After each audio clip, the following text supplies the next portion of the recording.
مہمان نوازی عرب کے لوگوں کی خاص علامت تھی اور وہ مہمانوں کو کسی قیمت پر ناراض نہیں ہونے دیتے تھے۔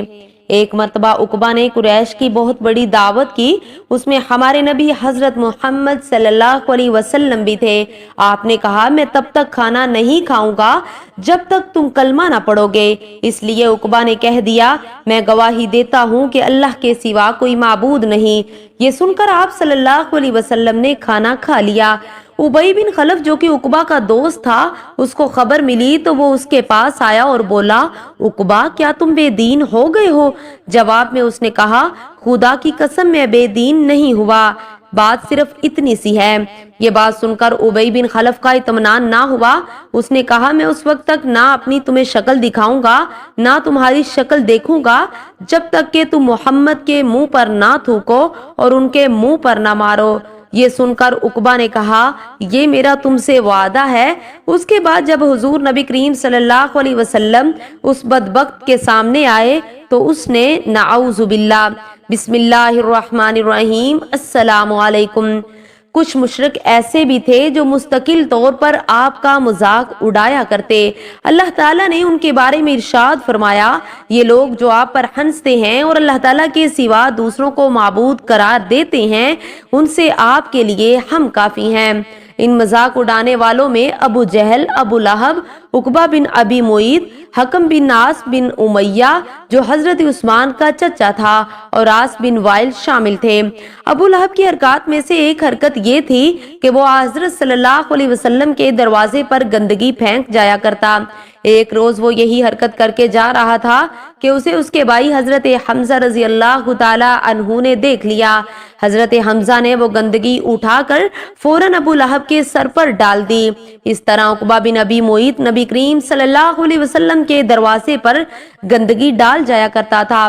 عقبہ نے ایک روز آپ کے چہرہ مبارک کی طرف تھوکا، وہ تھوک لوٹ کر اسی کے چہرے پر آ پڑا۔ جس حصے پر وہ تھوک گرا وہاں کوڑ جیسا نشان بن گیا۔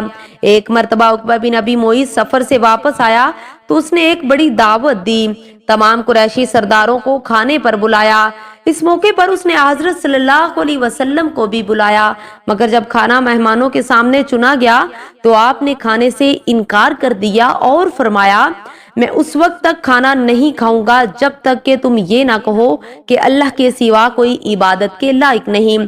چونکہ مہمان نوازی عرب کے لوگوں کی خاص علامت تھی اور وہ مہمان کو کسی قیمت پر ناراض نہیں ہونے دیتے تھے، اس لیے عقبہ نے کہہ دیا میں گواہی دیتا ہوں کہ اللہ کے سوا کوئی معبود نہیں۔ یہ سن کر آپ نے کھانا کھا لیا۔ کھانے کے بعد سب لوگ اپنے گھروں میں چلے گئے۔ عقبہ بن ابی معیط ابی بن خلف کا دوست تھا۔ لوگوں نے اسے بتایا کہ عقبہ نے کلمہ پڑھ لیا۔ ابی بن خلف اس کے پاس آیا اور بولا عقبہ کیا تم بے دین ہو گئے ہو؟ جواب میں اس نے کہا خدا کی قسم میں بے دین نہیں ہوا، بات صرف اتنی سی ہے کہ ایک معزز آدمی میرے گھر آیا اور اس نے یہ کہہ دیا کہ میں جب تک اس کے کہنے کے مطابق توحید کی گواہی نہیں دوں گا وہ میرے ہاں کھانا نہیں کھائے گا۔ مجھے اس شرم آئی کہ ایک شخص میرے گھر آئے اور کھانا کھائے بغیر چلا جائے، اس لیے میں نے وہ الفاظ کہہ دیے اور اس نے کھانا کھا لیا، لیکن سچ بات یہی ہے کہ میں نے وہ کلمہ دل سے نہیں کہا تھا۔ یہ بات سن کر ابی بن خلف کا اطمینان نہ ہوا، اس نے کہا میں اس وقت تک اپنی شکل تمہیں نہیں دکھاؤں گا اور نہ تمہاری شکل دیکھوں گا جب تک کہ تم محمد کا منہ نہ چڑھاؤ، ان کے منہ پر نہ تھوکو اور ان کے منہ پہ نہ مارو، نعوذ باللہ۔ یہ سن کر عقبہ نے کہا یہ میرا تم سے وعدہ ہے۔ اس کے بعد جب حضور نبی کریم صلی اللہ علیہ وسلم اس بدبخت کے سامنے آئے اس نے آپ کا منہ چڑھایا، آپ کے چہرے پر تھوکا، لیکن اس کا تھوک آپ کے چہرے مبارک تک نہ پہنچا بلکہ خود اس کے منہ پر آ کر گرا۔ اس نے محسوس کیا گویا آگ کا کوئی انگارہ اس کے چہرے پہ آ گیا ہے۔ اس کے چہرے پہ جلنے کا نشان باقی رہ گیا اور مرتے دم تک رہا۔ اسی عقبہ بن ابی معیط کے بارے میں سورہ فرقان کی آیت نمبر 37 نازل ہوئی، جس روز ظالم اپنے ہاتھ کاٹ کاٹ کر کھائے گا اور کہے گا کیا ہی اچھا ہوتا میں محمد کے ساتھ دین کی راہ پر لگ جاتا۔